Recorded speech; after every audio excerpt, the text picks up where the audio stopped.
bungkusan. Nak unboxing bungkusan ni yang punya ada dalam ni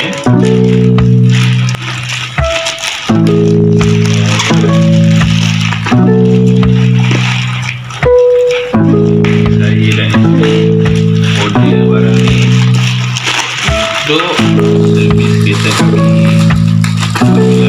Sampai tadi That's kick.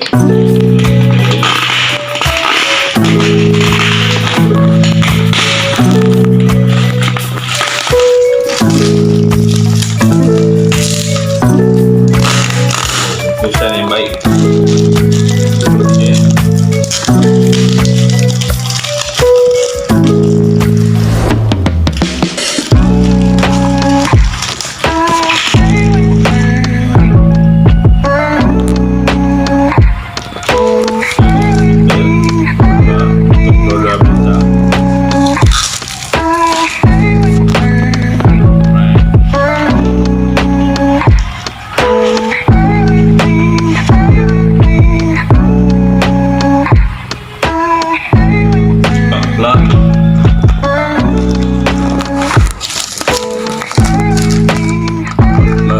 Bezza dan juga ini